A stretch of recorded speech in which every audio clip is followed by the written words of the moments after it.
el Señor.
Vamos a orar por la hermana que tiene un viaje.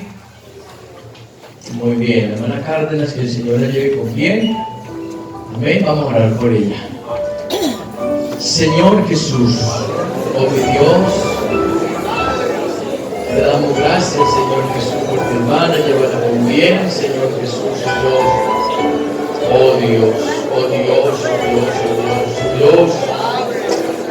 Qué bueno eres, Jesús, oh Dios. En el nombre de Jesús. Amén.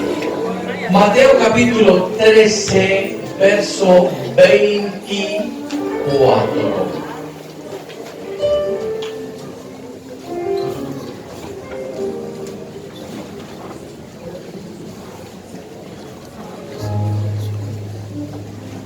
Mateo capítulo 13, verso 24. Amén. Estamos entonces penetrando en el mundo de las parábolas. Amén. Saludamos a la hermana Araceli también, que nos acompaña. Bienvenida. ¿Dónde anda la señora? Por aquí. Muy bien. La ciudad de Medellín vino para visitarnos. Decimos bienvenida en el nombre del Señor Jesús a la iglesia de Cuba. Amén. En el tiempo que estuvimos en Medellín nos fue una bendición.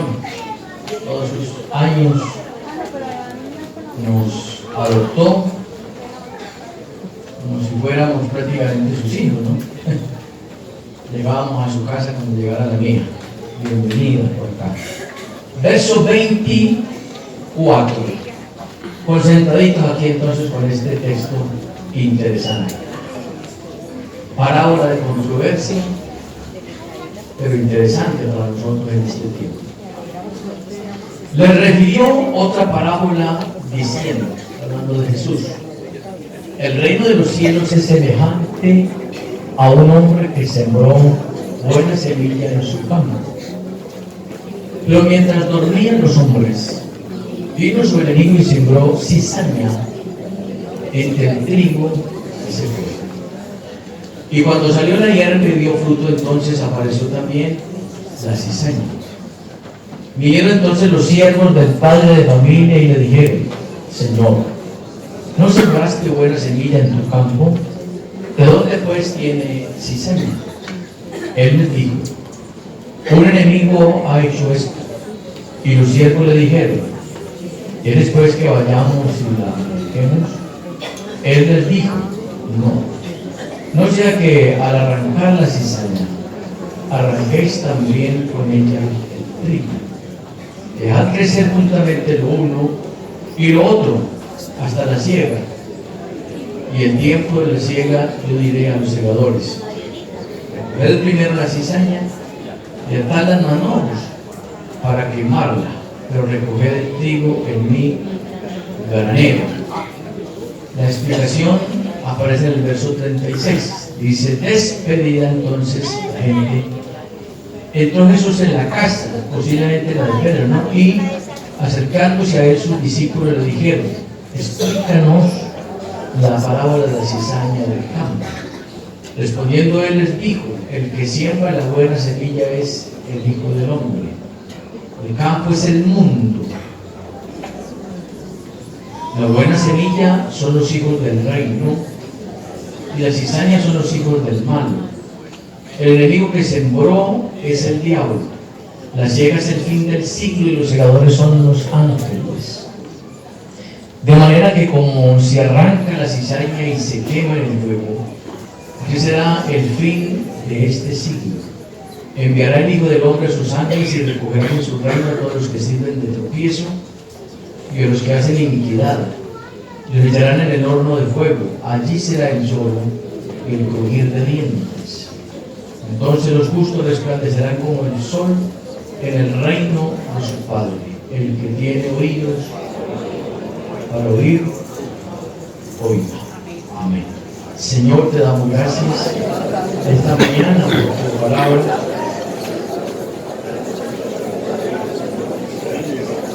Permítenos, Señor, esta mañana poder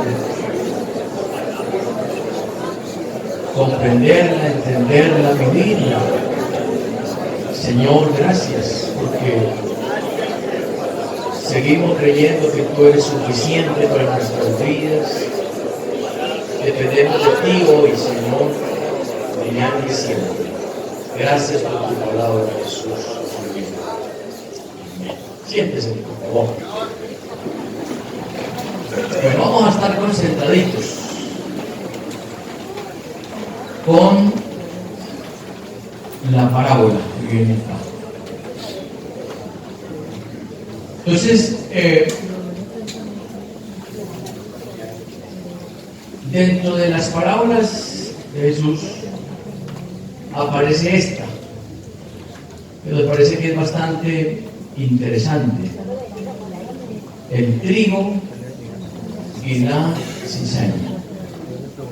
Debemos decir entonces que sería imposible entender las parábolas o entender el pensamiento, yo diría, en un alto porcentaje o contenido, sin tener en cuenta los contextos históricos donde se mueven las distintas escenas bíblicas.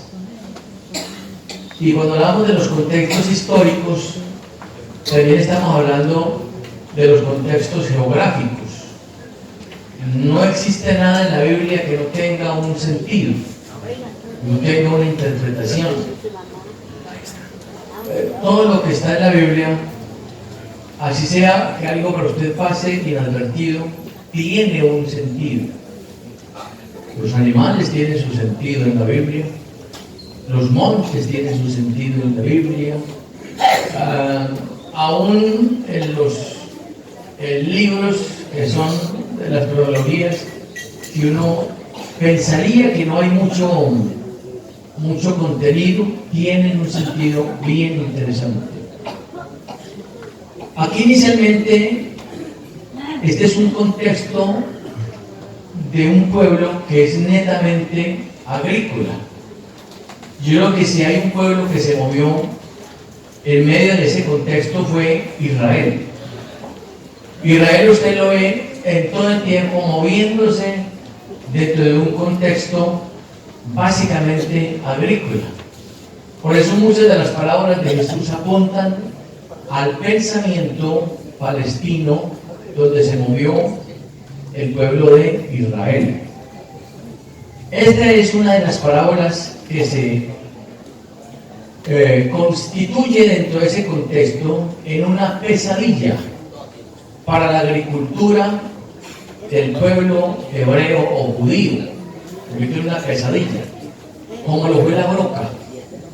La broca para el contexto colombiano, básicamente de este sector, se convirtió en un problema, fue una pesadilla.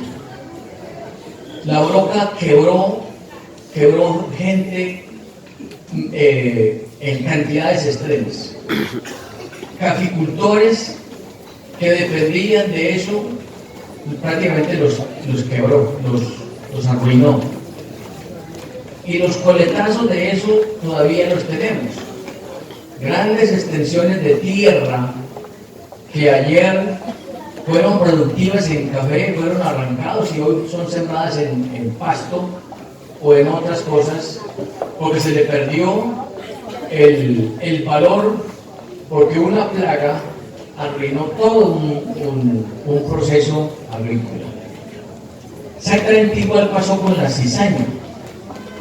La cizaña dentro de la agricultura hebrea se convirtió en una pesadilla para el pueblo hebreo.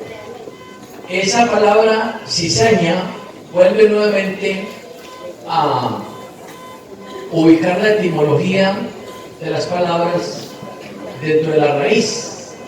Aparece una palabra que es de la lengua semita, que es cisanión, esa palabra que aparece allí, cisanión. Esa palabra que aparece ahí, cisanión, que es equivalente a maleza. Cuando usted encuentra esa palabra, el Señor está hablando de maleza, Cisanión tiene una equivalencia con maleza. Entonces, lo que está diciendo entonces es que era una semilla que tenía problemas bastante serios. Con el tiempo se llegó a descubrir por parte de los botánicos que esta planta, que también se conoce como la tremulina o tremulentum, tírala por favor ahí, el tremulentum o la tremulina, que tiene una equivalencia a la cizaña, entonces se conoció como una planta de carácter venenoso, era venenosa. Hay un científico botánico de nombre von Kier que dentro de su trabajo experimentó que un solo grano de tremulina tenía la capacidad de matar un gato de 2 kilos, un solo gramo. Era venenosa. Es decir, que era una planta tóxica. Pero la toxicidad se daba, o el veneno, se daba porque en sus granos se formaba un hongo que era venenoso y que empezaba a contaminar las semillas. El 90% de los granos eran contaminados con la tremulina. Por eso, al sembrar el trigo, al lado del trigo normalmente salía la cizaña o esta planta que llegó a llamarse también trigo bastardo. Esta palabra bastardo, no original, más como una mezcla. Lo complicado y lo peligroso estaba en el crecimiento de la planta. Entonces, normalmente el trigo crecía también con la cizaña, los dos a la par. No era fácil distinguir en los primeros comienzos qué era trigo y qué era cizaña. No era fácil, porque los dos se parecían mucho. Cuando usted ve dos gemelos muy parecidos, pero aquí hay dos repetidos. Hay veces que usted le dice al uno un nombre y al otro le dice otro nombre. Son muy parecidos. Así era el trigo y la cizaña. Eran muy parecidos en su crecimiento y no se distinguían mucho. Y lo peligroso entonces estaba en la contaminación que tenía el grano. Porque cuando el grano de la temulina contaminaba el del trigo y no se podía distinguir, cuando se molía, el grano de la temulina era un poco más café que el del trigo, y al consumirlo producía entonces parálisis y paros respiratorios. Normalmente la gente moría por infarto o moría por problemas de vómito al consumir el pan que estaba mezclado con la temulina. Muchos estudios anteriores han mostrado básicamente que las tumbas de la antigüedad, la mezcla de la temulina con la cizaña. ¿Qué había que hacer? Había que hacer lo que se llama el escardado. Tírenlo allá para que los hermanos lo vean. Escardado, esa palabra que aparece allá, escardado. Ese escardado es lo que conocemos hoy como el platear. Los que son de campo, levanten la mano los que son de campo aquí, o los que somos de campo. Platear. Muy bien. Cuando usted en la finca le hablan de platear, le están diciendo que ¿qué? Muy bien. ¿Qué hay que quitar? La maleza que puede dañar la planta. Ese es el plateo. Allá se utilizaba el escardado. El escardado era concentradito, hermanos. Esto lo están grabando y lo sacan para afuera, ¿no? Hoy la gente va a llamarme otra vez, así que hay que predicar ya con mucha. Y el envío del mensaje también, porque es interesante que si la gente escucha algo, que tenga un piso bíblico. Entonces, ese escardado que aparece allí, o que es el plateado, había que hacerlo cuando la planta tenía un palmo más o menos de altura. Es decir, si la planta pasaba de allí, ya no se podía hacer. La razón, las raíces de la cizaña se entremezclaban en la tierra con las raíces del trigo. Y entonces, al arrancar el trigo, al arrancar la cizaña, automáticamente también se venía con el trigo. Entonces, la escena a la que se remonta Jesús aquí es una escena fuera de tiempo. Lo que Jesús está diciendo ahí es que el trabajo que debió de haberse hecho a tiempo no se hizo. La razón, cuando los siervos llegan y le dicen: Señor, arrancamos la temulina o la cizaña, él dijo: no la arranque. Podían haber arrancado, pero él dijo: no la arranque. Lo que está diciendo es: no la arranquen, porque dejaron pasar el tiempo.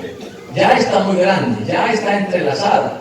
Y si ustedes arrancan ahora la cizaña, van a arrancar también con ella el trigo, y no nos conviene que con la cizaña también se arranque el trigo.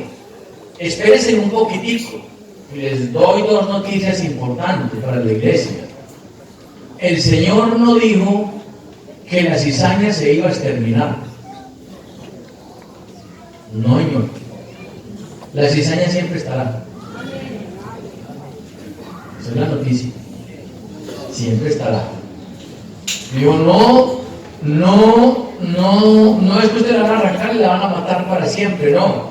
Esa se va a ir hasta el fin del siglo. Es decir, cizaña habrá siempre, lo que le está diciendo el Señor allí. Le está diciendo, va a estar, y no solamente va a estar, lo que está diciendo es que va a estar en mucha cantidad. La razón, al final le está diciendo, porque la cizaña al final se ataba en manojos.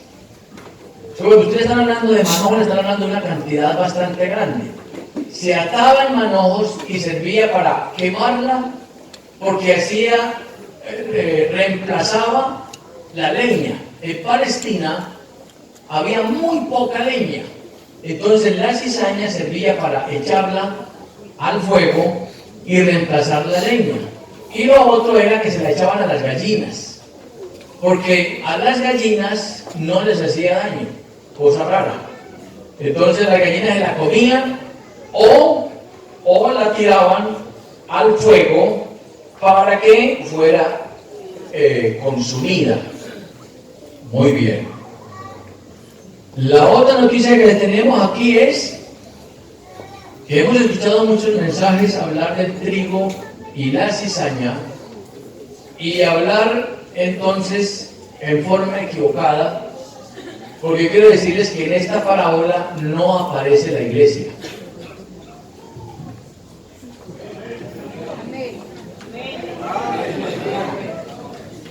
¿Sí?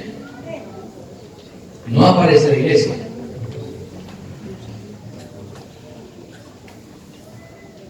La explicación de la parábola está allí. El que siembra la buena semilla es el Hijo del Hombre. Ese es Cristo. El campo es el mundo, no la iglesia. El campo es el mundo, no es la iglesia. La buena semilla son los hijos del reino. Y le dejo una tarea para los que están durmiendo. Note usted que cuando usted empieza a predicar pausadamente, hay muchos que se desconcentran y se duermen. Veo que van dormidos. Concéntrese, mi hijo, porque si no se concentra en lo que viene, se le complica la vida. Porque vamos a mostrarle que aunque la cizaña no tiene que ver, o la aplicación, sí vamos a mostrar que las mezclas estarán siempre y que son peligrosísimas. Es la iglesia. Ahí sí tocamos con la iglesia. Entonces, escuche lo que le voy a decir. Hablando de este escenario que tenemos aquí. Entonces, la buena semilla son los hijos del reino. La tarea que quiero dejarles es: ¿hay diferencia entre el reino de los cielos y el reino de Dios? ¿O serán lo mismo? Cuando la Biblia habla del reino de los cielos y el reino de Dios, está hablando de lo mismo, está hablando de cosas distintas. Las cizañas son los hijos del malo, eso es claro. El que sembró la semilla es el diablo, y la siega es el fin del siglo. Los segadores son los ángeles. Y la conclusión que Jesús saca es que así como se arranca la cizaña y se quema en el fuego, así será el fin del siglo. ¿De cuál siglo? Enviará el Hijo del Hombre sus ángeles, va a recoger de su reino a lo que sirvió de tropiezo y a los que hacen iniquidad, y serán echados al horno de fuego. Allí será el lloro y el crujir de dientes. Entonces es claro que en la iglesia, dentro de este contexto, entonces no aparece. La parábola tiene dos aplicaciones, una de manera general y otra de manera particular. Entonces, cuando nos vamos por la aplicación de la manera general, nos encontramos que el pensamiento de Jesús al transmitir la parábola es dar a entender lo peligroso que son las mezclas.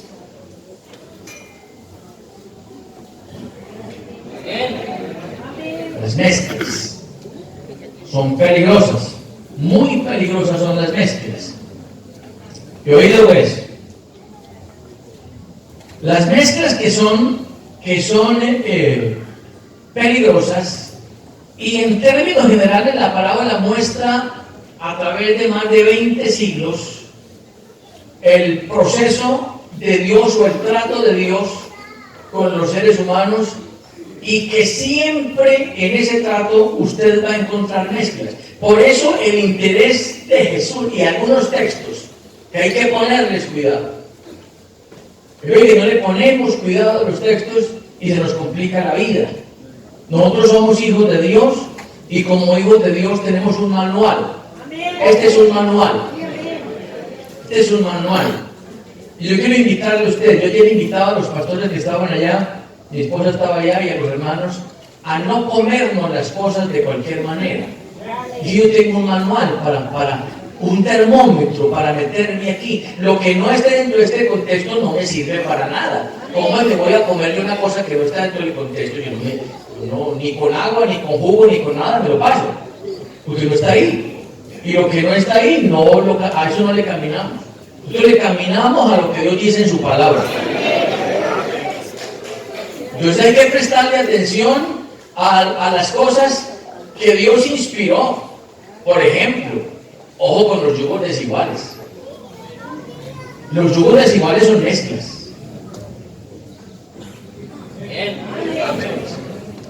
Entonces, si usted se mete con un yugo desigual, usted mezcló.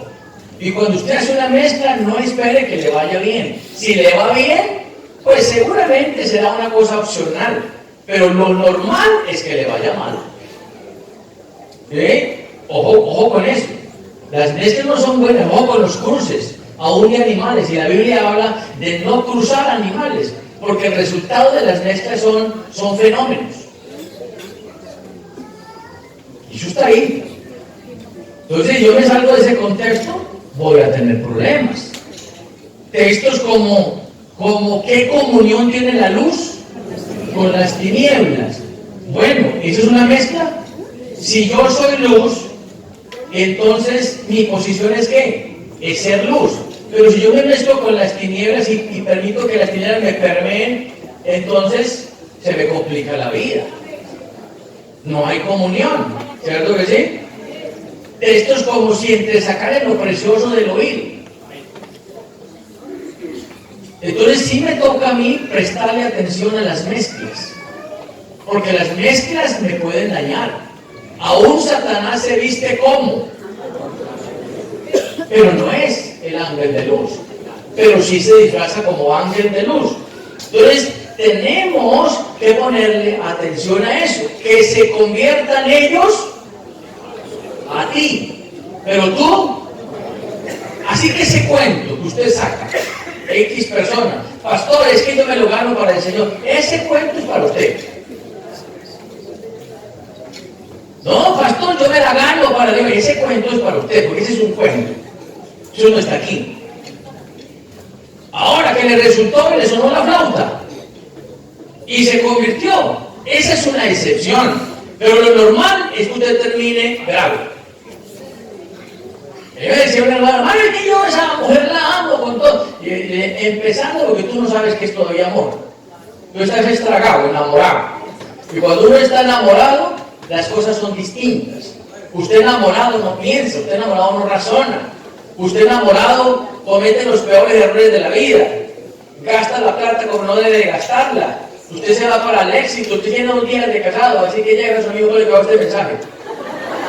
Usted se va para el éxito y arranca en el éxito, y como usted está enamorado, entonces dice la muchacha, ¿qué vamos a llevar? Eche ahí lo que sea. Y eche una cosa, y qué rico esto, y qué rico esto, y qué rico esto, y usted llena esa canasta ahí, hay un poco de cosas ahí, y cuando va a pagar, pagó, medio se frunció un poquitico, pero espere que pase un añito para que vea que cuando usted vaya al mercado y ella le diga, echemos esto, no, momentico, eso lo necesitamos en la casa. Sáquelo ya, y saque esto, y saque aquello, y saque lo demás allá, porque se le acabó la bobada. Cuando usted está enamorado, tiene una escena, ojo que ahora no, lo que hago es una escena, un rompimiento de la exaltación psicológica de la mujer, ahí se va. Si no razona, no razona, porque tú estás, mejor dicho, escúchame lo que le voy a decir, que no suene como término grosero, usted está embobado.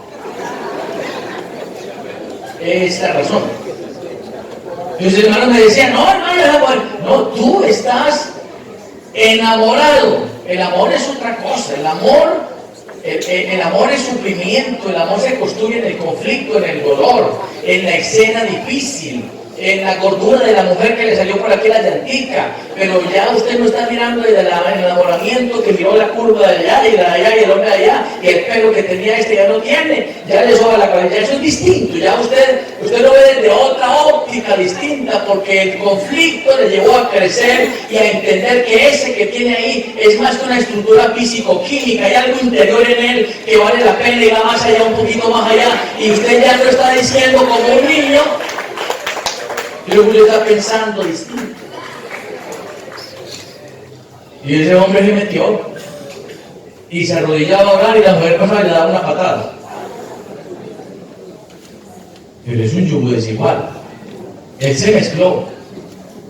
Y pastor, ¿y qué hago? Y me dijo, aguante. Y usted tiene un problema con una mezcla. Ese es un problema serio. Y ojo aquí, ojo aquí. Esta parábola está hablando en un término general de las mezclas. Trigo y eso es una mezcla. Y una mezcla no sana. Es una mezcla tóxica, dañina. ¿Sí? Yo que voy a llevarle que mucha de la gente que hemos tenido en la iglesia hoy han salido con una cantidad de barbaridades. Estaban en el seno nuestro, ya no están. Ayer fueron, hoy no son. Hay que ponerle cuidado a eso, hermano. Usted no puede salir de buenas a primeras porque otro puso por aquí un templo, lo puso allá y que, momentico, hermano, si estaban en el seno y ya no están, ¿qué son ahora? ¿Qué son ahora? Así hay que prestarle atención, porque termino yo perdiendo mi salvación por no prestarle atención.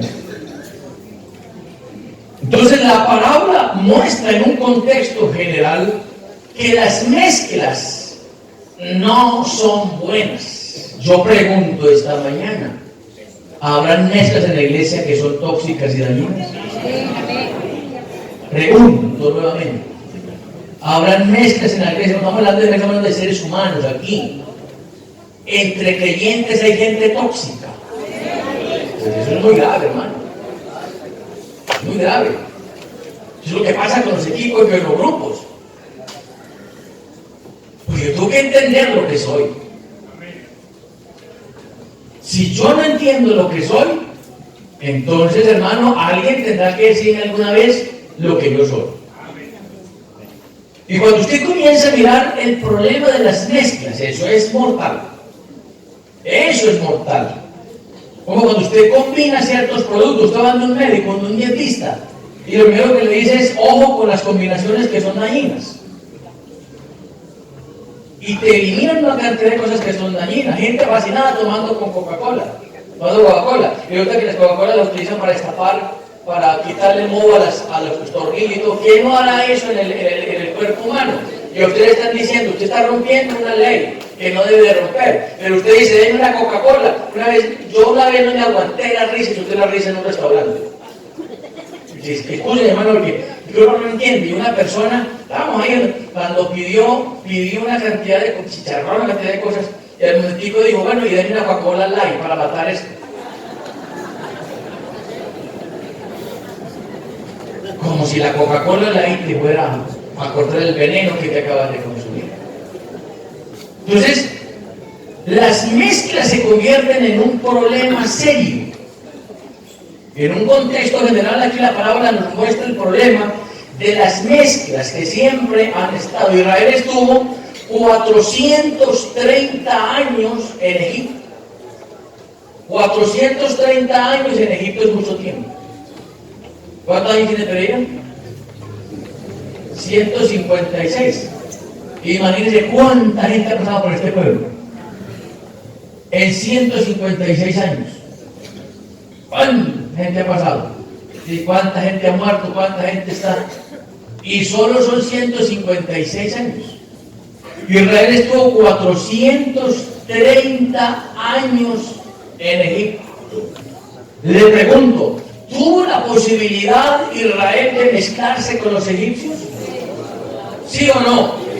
Sí tuvo la posibilidad. Y lo contrario, hubo la posibilidad de que los egipcios vinieran y se metieran en el seno, en el pensamiento de los judíos. Claro, por eso usted se encuentra el interés de Dios mismo con Israel. Cuando lo sacó de Egipto, le digo, ¿verdad? Tengan mucho cuidado, porque ustedes van a entrar a una tierra bonita y especial, pero está llena de gente que no tienen Dios que ustedes tienen. Tengan cuidado con contaminarse. Recuerden que ustedes creen solamente en un solo Dios. Hay un poco de gente politeísta, hay gente que es bruja, hay gente de una cantidad de cosas raras. Pero ustedes no se vayan a contaminar. Yo le pregunto, ¿es fácil que uno no se contamine cuando convive con algo? Por eso la gente dice, cuando usted está casado y lleva 10 años, 15 años, 20 años, 30 años, usted termina tan parecido a su mujer y su mujer tan parecido a usted, porque que le pegan manos a vida. Eso se va pegando a muchas cosas y yo no era así. Este poco va que me pegaron a mí, ¿quién les pegó? La mujer les pegó. O viceversa. Y uno termina pareciéndose a la mujer y la mujer termina pareciéndose a uno porque hay una cantidad de cosas que están allí. Usted convive constantemente con alguien. Imagínense ese pueblo, 430 años conviviendo allá.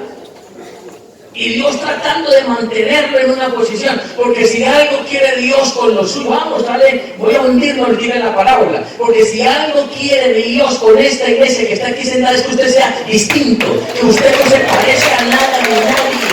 Aquí existen afuera 2.900, 2.500 o 3.000. Que pongan los que sean.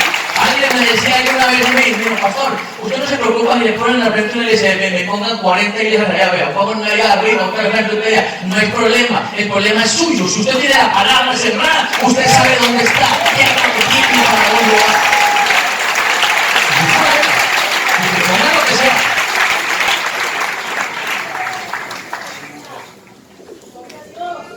Porque el problema está allí. De 430 años, ese pueblo allá.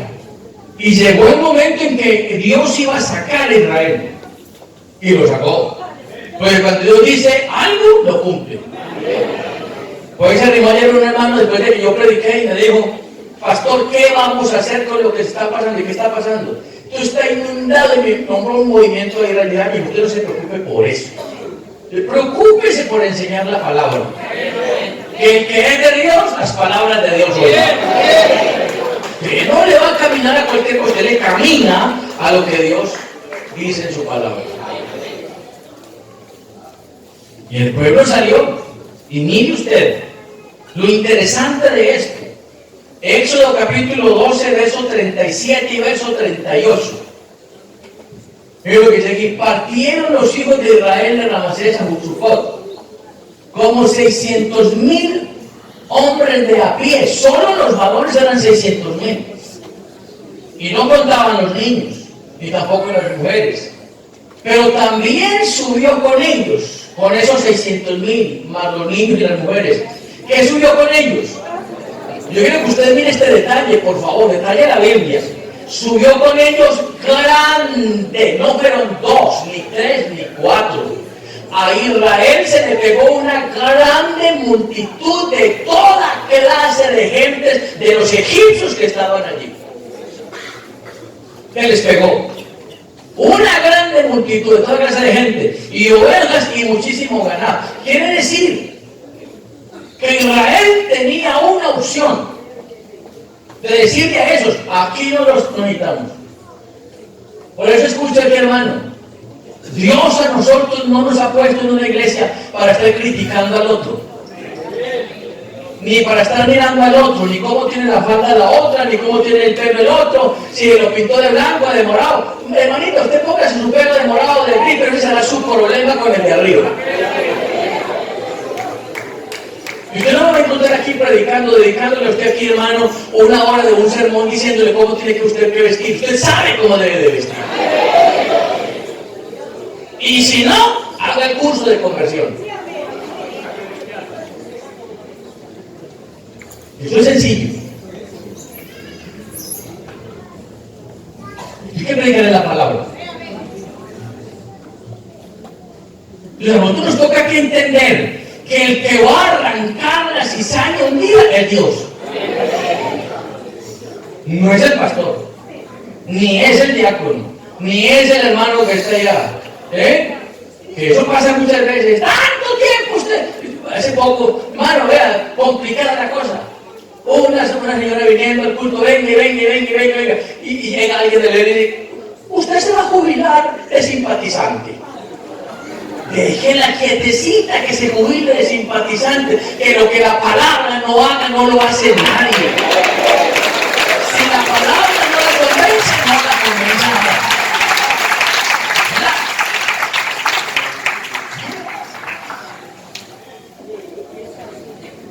Ahora, ¿qué cosas dañinas si las hay?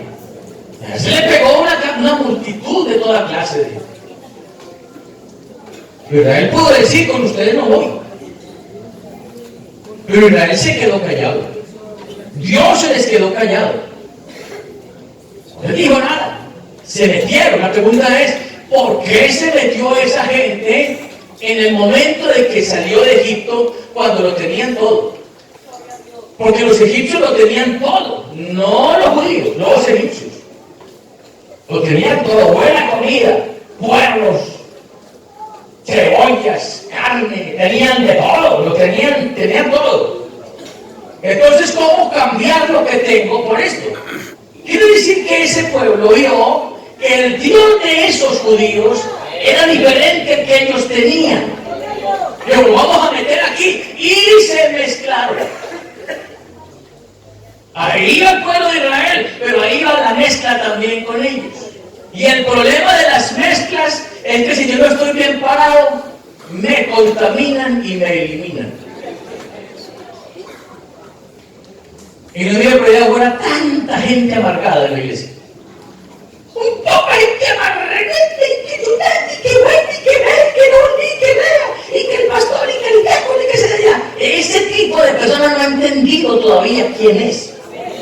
Porque yo entiendo lo que soy, aquí voy a un culto, hermano, a mí no me arranca nada ni nadie de la iglesia donde estoy, porque yo sé dónde estoy metido.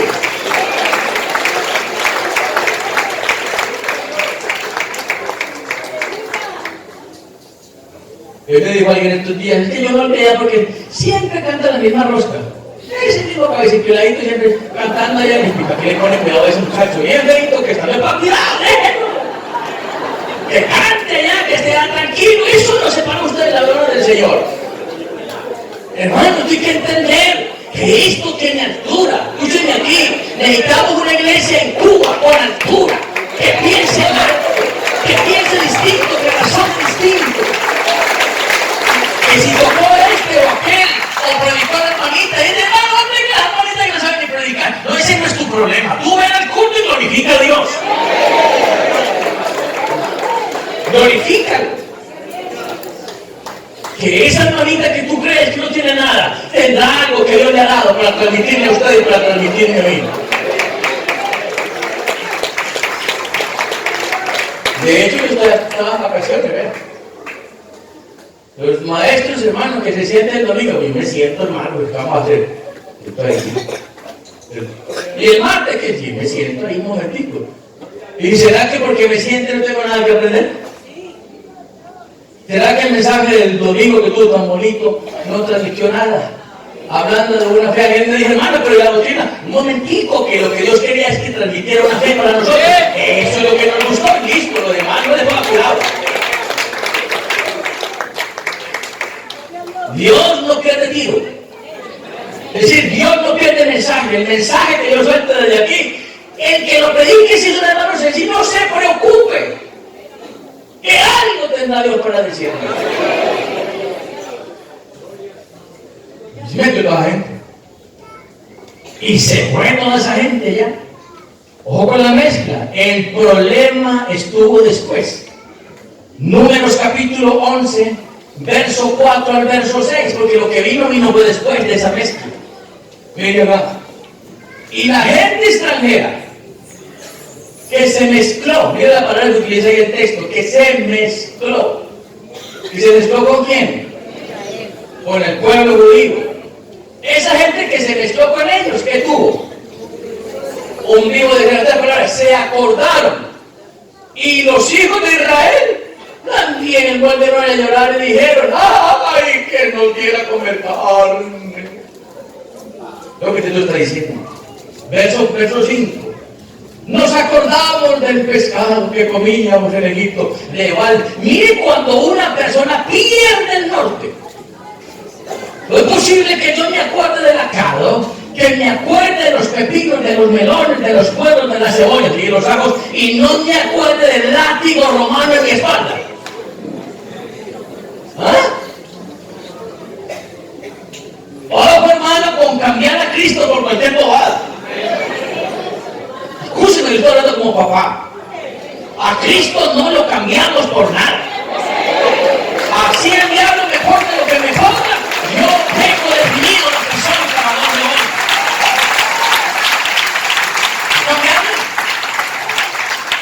¿Cómo voy a cambiar yo a este Cristo glorioso por unos puerros, por unos pepinos, por unos melones, por unas cebollas y por unos ajos? ¡Ay, nos acordamos de eso!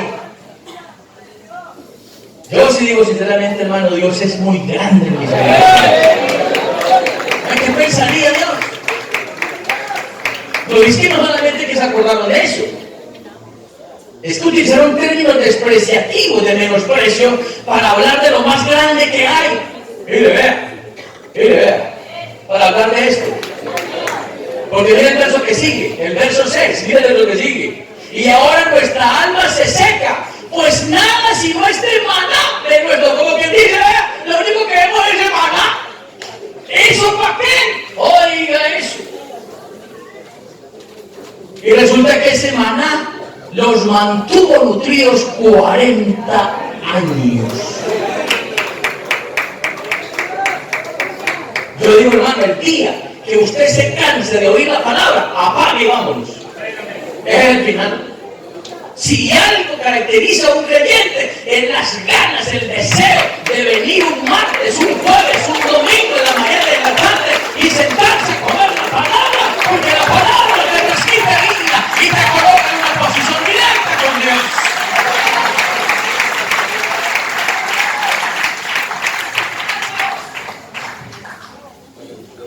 ¿Cómo ve usted eso? Se mezclaron.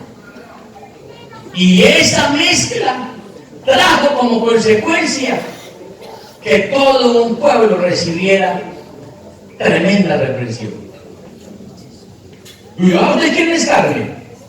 Les dio carne hasta que les brotó por las narices y por todos lados. Oye, pues Dios es así. Qué rico cuando un creyente dice, me está haciendo falta orar. Bajé en la oración. Me está haciendo falta la palabra, oír la palabra. Señor, palabra. Y vamos, esto es lo nuestro, esta es la vida nuestra. Yo le dice una señora a mi hermano, oiga, don señor pastor, usted no se aburre con tanta cuenteadera. Y le digo, uno se aburre de las cosas que para usted no tienen sentido, que se convierten en monótonas. Pero ¿quién se va a aburrir de venir, levantar sus manos, acordarse de lo que era, dónde estaba, recibir la palabra, nutrir su alma? ¿Ah?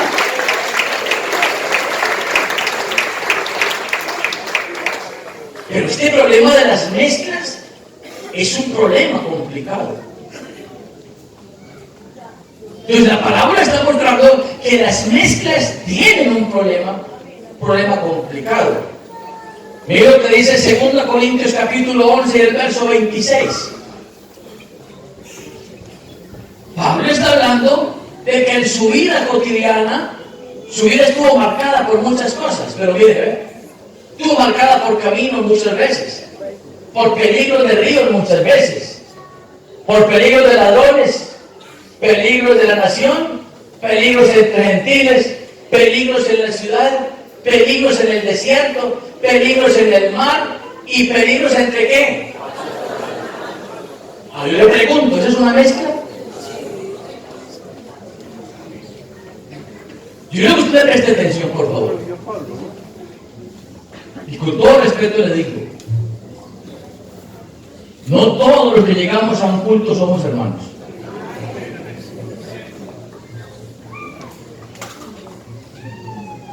Yo recibí esta semana una visita de alguien que me dejó pues hermano aburrido.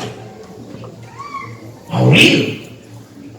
Porque la gente aquí en Cuba ya entendió que si ven a alguien haciendo algo malo y son inconversos y te conocen que eres un servidor, vienen del pastor y pastor, ¿qué pasa con esto?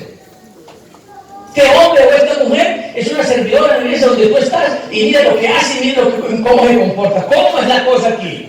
Eso no es. ¿Qué hay que decir? Miren, que hay gente que es que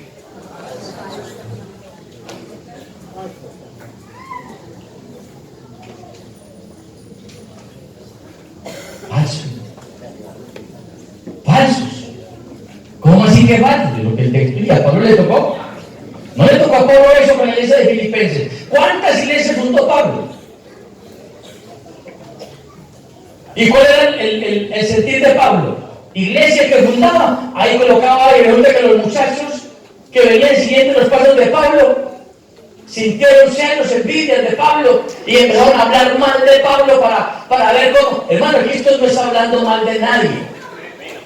Usted no necesita hablar mal de otro. Usted tranquilícese, mi hermano, que si usted es trigo puro, deje que su justicia la exhiba Dios. Él la va a exhibir.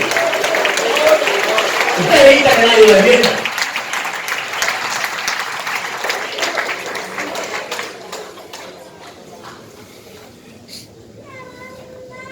Yo quiero decirle, hermano, lo que estamos aquí. Tenemos que convertirnos en verdaderos hijos de Dios. Que no le interese absolutamente nada más. Si a la iglesia viene un pobre que no tiene mucho dinero, gloria a Dios.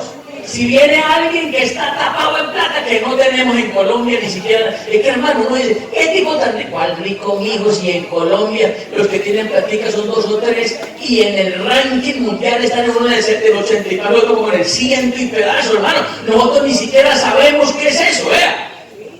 Allá en Itagüí, ahorita que está aquí, el Itagüí, hay un señor que es dueño prácticamente de la mayorista, y poco común. Y se sentó una vez. Es de esos campesinos tapados de plata, como decía el viejo mío. De esos viejos platos. Cuelga aquí la camisa y muestra aquí los vellos. Y el chiquito y bajito y berregolí. Y habla así. ¡Ahí está este hombre! ¿Cómo va a pues? Y habla así. Y estaba contándole a mi hijo, yo nunca me he sentido. Motos de los hermanos de la iglesia que están mal por allá la van a llevar. Escuche esto. Mire lo que dice. Yo nunca me había sentido en la vida tan pobre, tan miserable como la vez que fui a Dubái, a ese país. Y eso es una cosa impresionante. Oiga, y estamos hablando de un señor que en un negocio puede mover 50.000 millones de pesos en un momentico. Y se sintió pobre, porque es que después de un rico hay otro rico. Hermano, vea, aquí en la iglesia lo único que nos interesa a nosotros es el tesoro espiritual. Ame su hermano quien quiera que sea. Si Dios le dio una casita medio bonita, un carrito medio bonito, ámelo con el alma. Y si no tiene eso, ámelo con el alma, que aquí somos todos cortados con la misma tijerita. Aquel único grande, rico y poderoso tiene nombre.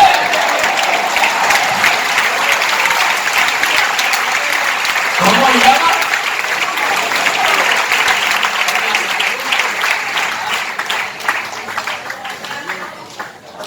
Concéntrese en aquí de la moto ya quietecita. Oye, no, yo voy a darle el carro mío también. Mire aquí, por favor. ¿Dónde está el problema con esto de las mezclas?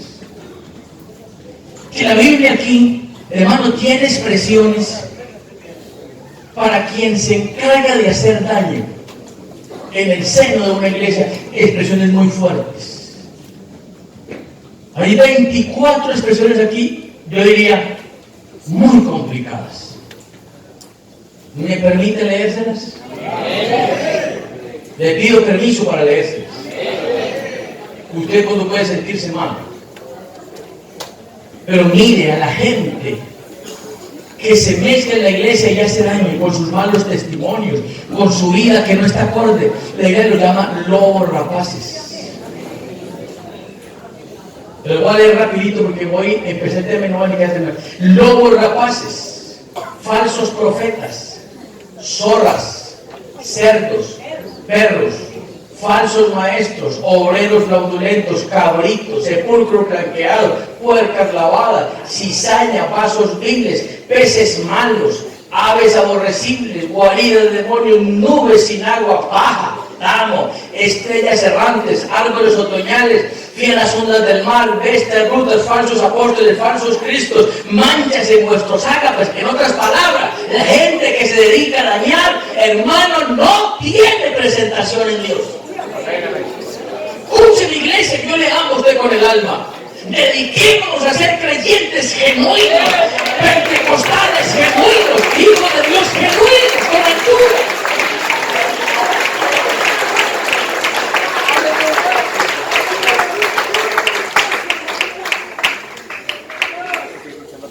Porque ese es el problema. Que Dios nos guarde. Que Dios nos guarde. Porque yo creo que el diablo hoy, en el contexto general, está sembrando cizaña no en la noche, a los ojos nuestros. En la plena luz del día. Usted se encuentra, mire, después de que Cristo murió y resucitó, usted se encuentra que se han levantado 1100 hombres diciendo que son el Cristo. ¿Y cuánta gente ha muerto con ellos? Encerrados en piezas de habitaciones, tomen veneno y todos se han matado. Ya no está sembrando la luz de todos. Y usted se encuentra que Pablo habló y advirtió de los evangelios falsos. Porque hay evangelios que son falsos, que son una copia del verdadero. Yo le quiero que usted le preste atención a esto. Porque es que no se concibe un predicador, un pastor genuino, permitiendo un evangelio con mezcla. Y que Dios nos guarde de eso. Y que Dios guarde a los predicadores de esta iglesia. Y que usted se pare aquí, hermano, predique el evangelio sin mezcla. Ah, que me dolió un poquito mejor, que me dolió. Pero ese es el evangelio. El evangelio no carga agua o pañitos de agua tibia para decirnos las cosas. No, es lo que es. Yo quiero ver a Dios, sí quiero ver a Dios, pero sin santidad nadie verá al Señor. Yo no puedo.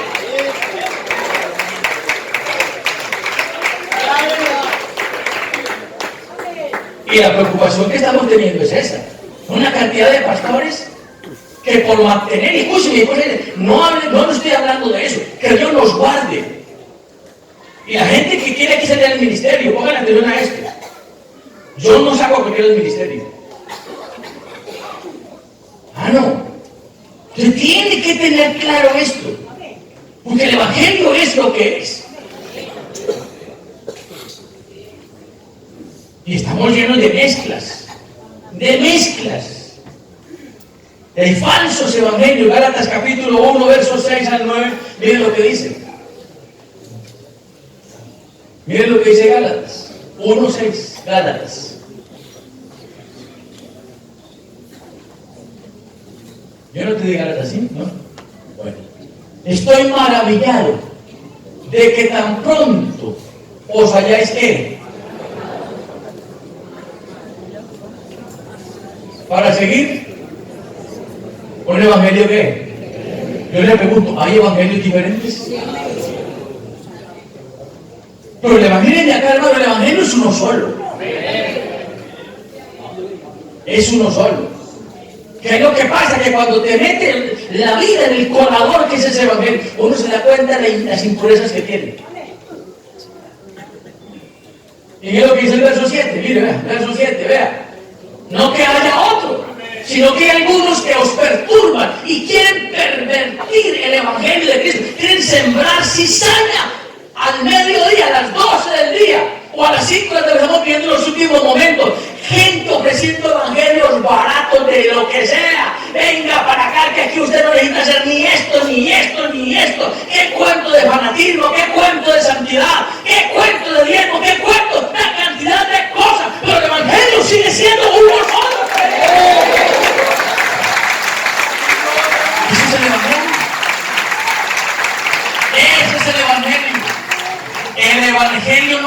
mezclas.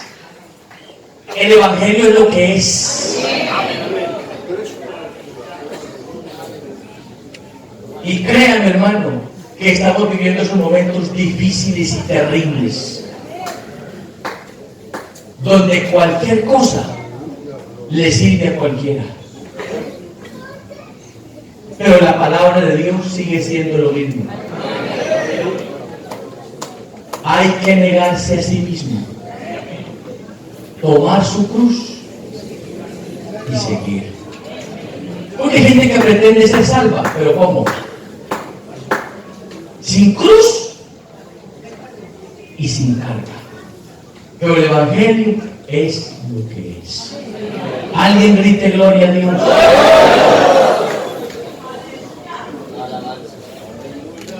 Alguien grite gloria a Dios.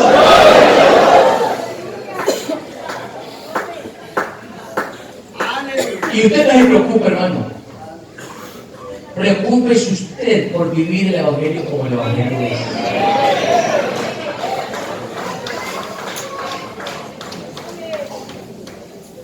Porque cuando llegue el tiempo, el Dios del cielo hará la separación.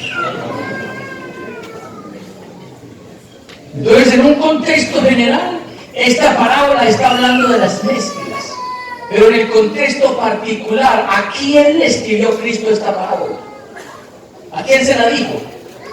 Se la dijo a los discípulos que estaban ahí, a Israel. ¿Para qué? Para diferenciar dos cosas. Había un pensamiento en Israel que era llamado el pensamiento del resto santo, que eso viene desde la antigüedad. Dios siempre ha tenido entre el pueblo de Israel un grupito especial. Primero de Reyes, capítulo 19 y el verso 18. Es lo que dice aquí. Y yo haré que queden en Israel, ¿qué? 7,000 hombres cuyas rodillas no se doblaron ante Baal y cuyas bocas no lo besaron. Porque Elías creyó que el único que se mantenía fiel a Dios era ¿quién? Como quien dice, Dios está varado. Hermano, que nosotros tenemos que entender eso.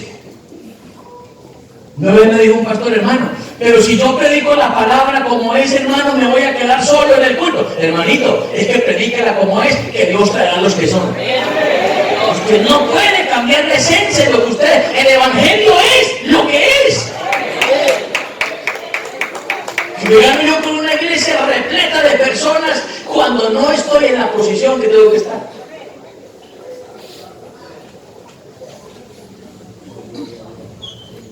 Y Elías dijo, solamente soy yo, el único que ha quedado, como el resto santo apartado, que no da las rodillas, soy yo. Y yo, un momentico, muchacho, usted está muy equivocado. Yo soy Dios, yo no me varo, yo no soy como usted, no es un humano. Yo tengo 7,000 todavía que no han doblado sus rodillas ni han besado a él. Todavía los tengo yo.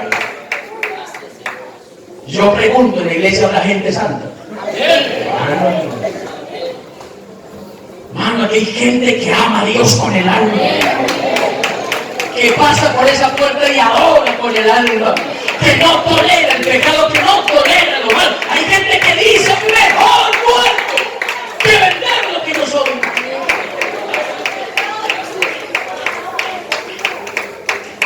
Porque le cuento que esto está que se acaba, hermano. Ese resto todavía está.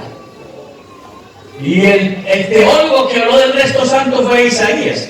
Isaías capítulo 1, verso 8. Dice, y queda la hija de Sión como enramada en viña y como cabaña en melonar, como ciudad asolada. ¿Qué más sigue diciendo? Si Jehová de los ejércitos no nos hubiera dejado, ¿qué? Como Sodoma fuéramos y semejantes a Gomorra. El pensamiento del resto pequeño partió de allá. Es decir, que Dios tiene un grupito especial que se mantiene.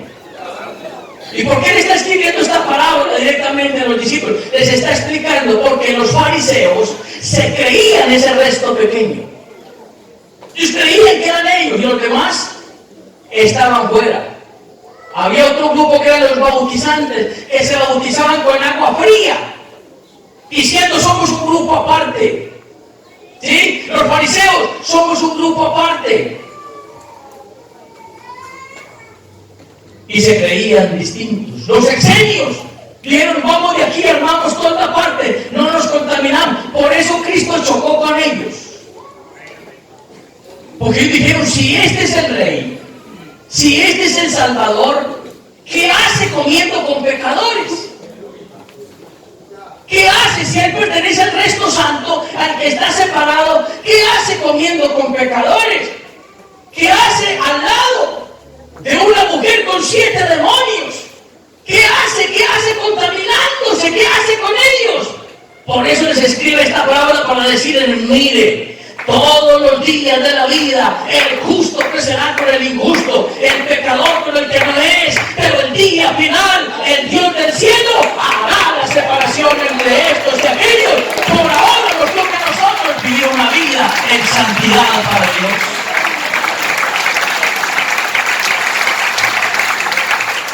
Griten gloria a Dios.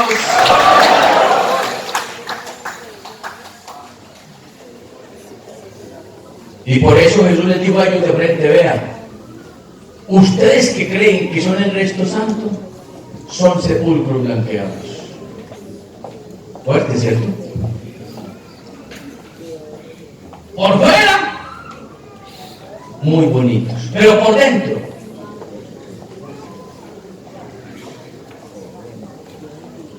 yo les digo, porque ellos se creían que eran los apartados. Yo le pregunto, ¿será que usted puede ser fiel? Escúcheme preguntar, ¿usted puede ser fiel trabajando en una empresa donde hay 400 o 500 que no conocen a Dios? Y que te dicen, ven y tómate este traguito, y tú dices, yo soy fiel. Usted no necesita hacer a un lado a este o a aquel, usted es lo que es. Por eso, hermano, el antídoto para tantas cosas es el temor de Jehová. El antídoto para escúcheme aquí, el antídoto para una mujer celosa, para un hombre celoso, es el temor de Jehová. Si ese hombre tiene temor de Jehová, hermano, es que está rodeado de mujeres, ¿y eso qué interesa? Póngale 40, 50, las que sean, pero si él tiene temor de Dios, va a respetar lo que sea aquí en la tierra.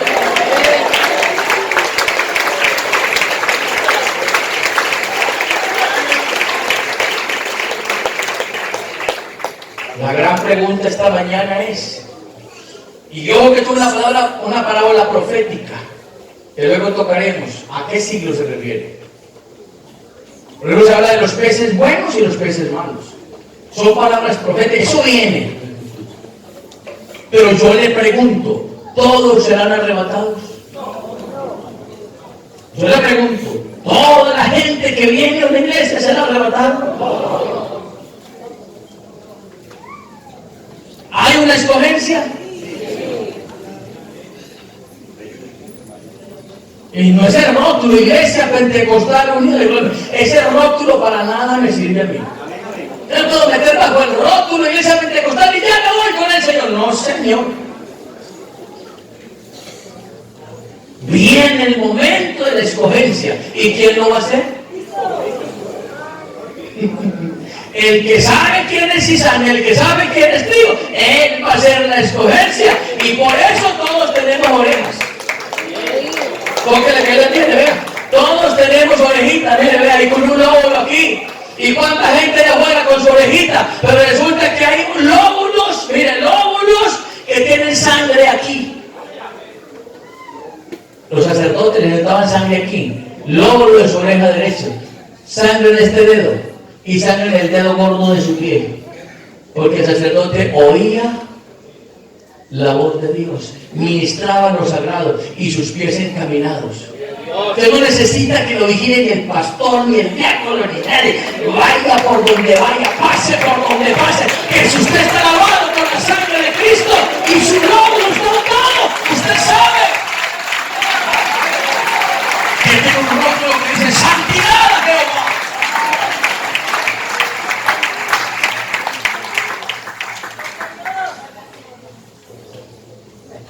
¿Y sabe por qué esta predicación? Y en estos días me han llamado muchos. Ayer me llamaron varios pastores. No, hermano, estamos preocupados. ¿Usted pertenece a la escuela vieja o a la escuela nueva? ¿O qué es? ¿A la escuela de la gente que se mantiene todavía con ese evangelio fanático o a la gente que se mantiene ya con mejor hermano y me respeta? El evangelio es lo que es. Y esto no se cambia, no se negocia, porque un poquito y el que ha de venir. La iglesia se va. La iglesia se va.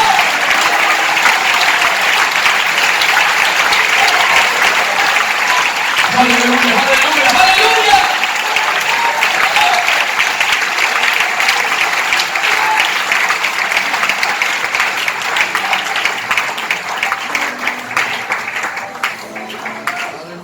Estamos a punto de que Dios haga su obra. Escuche que Israel será recogido por los ángeles, pero la iglesia será arrebatada por Cristo mismo. Mire aquí la diferencia, hermano diáconos. Mire usted esta diferencia. El recogimiento de Israel es angelical y partió en 1948. 1948, si acaso solamente habían 20.000 judíos residentes en Israel. Y ahí para acá ha venido ese recogimiento fuerte de Israel. Hoy ya en Israel hay más de 7 millones, casi 8 millones de habitantes, para que usted lo mire. La gente se ha recogido y hay un recogimiento de ese pueblo porque están esperando un acontecimiento trascendental que tiene que ver con la iglesia, porque el anticristo no se va a manifestar antes. Ayer me paró un hombre y me dijo: es paja que el Cristo arrebatará la iglesia. Y para usted, no sé para usted, pero para mí es una realidad vigente. Cristo levantará a su iglesia. Y si el diablo dice que no, mire lo que está aquí. El hombre podrá decir lo que sea, pero cielo y tierra pasarán, pero su palabra no pasará.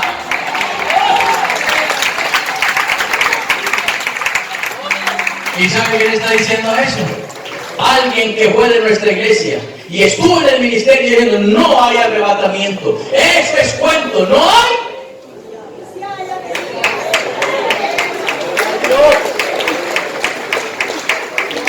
Sí hay. Que no, sí. Y si el diablo te dice no, dile sí. Nos moriremos seguramente, puede ser, pero abriremos nuestros ojos un día para decir: valió la pena. Miren acá, valió la pena. Y aquí les digo: si Israel va a ser recogido por los ángeles, el arrebatamiento de la iglesia no se la suelta Cristo a ningún ángel, arcángel, serafín o querubín. Lo que el texto dice es: y el Señor mismo, con voz de mando, con voz de arcángel y con trompeta de Dios, descenderá del cielo, y los muertos en Cristo resucitarán primero. Acá hay una iglesia que está esperando que Cristo arrebate su vida para estar con él por toda la eternidad. Seguimos creyendo en su palabra.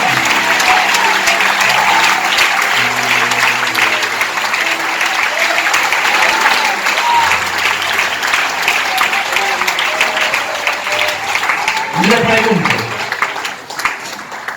¿cuánto tiempo piensa usted quedarse fiel a Dios?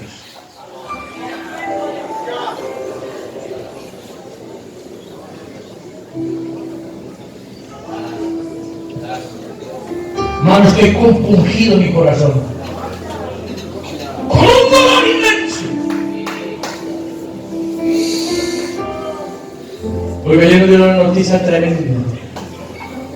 un hombre, X hombre, en X ciudad, que ayer nos encantaba oírle, estadios, hablando en lenguas.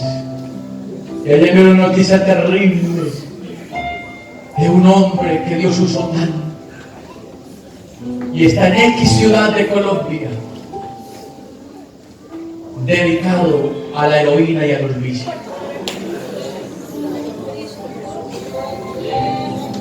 Mi corazón se dolió. Que Dios nos guarde para que nos mantengamos hasta el final. Iglesia, un poquito y el que ha de venir vendrá y no tardará.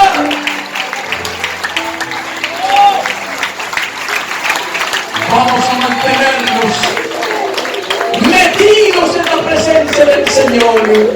No vamos a negociar el evangelio sano. Y nos vamos hasta el final creyendo que Dios es santo y su iglesia es santa. Y el que quiera verlo a Él, le tocará meterse en el molde que Dios ha establecido para vivir con Él. Yo le invito a que se coloque de pie y donde esté.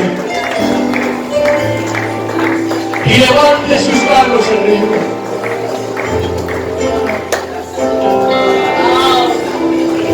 Y le diga al Señor, ayúdame, Señor. Alguien esta mañana necesita ayuda de Dios. Levante la mano y diga, Señor, yo dependo de ti. Lo que tengo y lo que tendré te lo debo a ti, Señor. Levante sus manos, levante sus manos.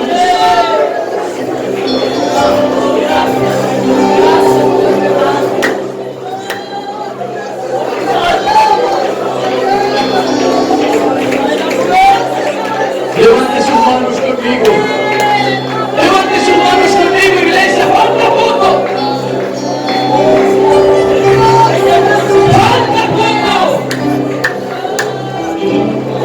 Y llegué a la intimidad con Dios. Levante tus manos y dile, Señor, cuando nadie me ve, en mi intimidad de Dios, donde no puedo hablar más que la verdad, donde no hay apariencias, donde el descubierto queda mi necesidad. Hoy dependemos de ti. Levante sus manos conmigo y cantemos esta verdad.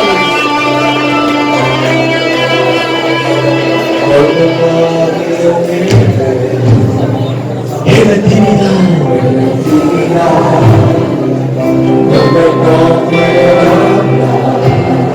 más que la verdad,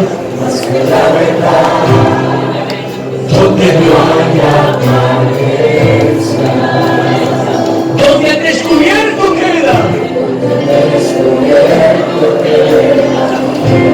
corazón, allí soy sincero, allí mi apariencia de piedad se va,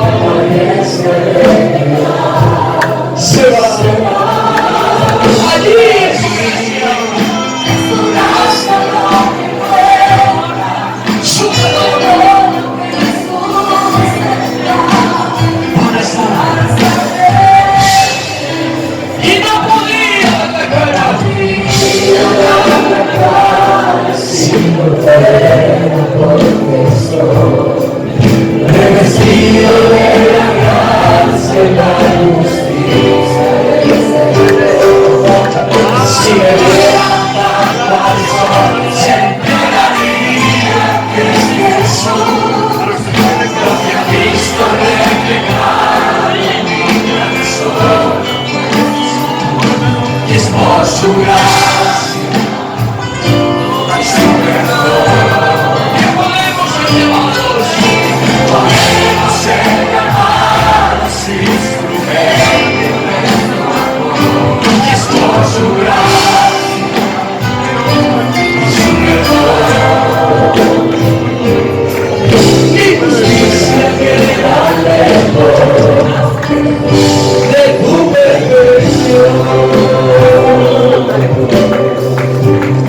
Aleluya.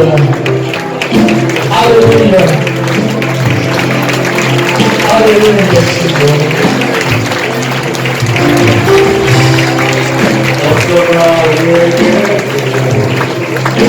Dedique unos minutos para cantar al Señor. Más que la verdad. Donde no hay apariencia, donde te he descubierto que era mi corazón, allí soy sincero. Soy sincero. Allí mi apariencia de piedad se sana. Allí es mi gracia lo que pueda, todo lo que sustenta. Con esta fe y no podría dar la cara si no veo esto revestido de la gracia y la justicia de Dios. Si me vieran tan solo, se enteraría que es que Jesús lo que ha visto reflejado en mi corazón es por su gracia, su perdón, que podemos ser llamados instrumentos de su amor. Es por tu gracia.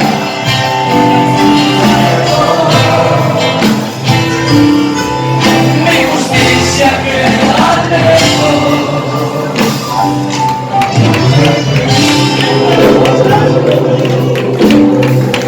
Aleluya. Denle un abrazo al que tiene su lado. Salude al que tiene su lado. Y dígale, nos vemos esta tarde a las 6 en punto en nuestro gran culto dirigido por el pastor y la junta, y estará con nosotros el trío. ¿Qué decía, cierto? Muy bien, deleitándonos. Ame su iglesia, ame a Cristo y vivamos una vida en santidad.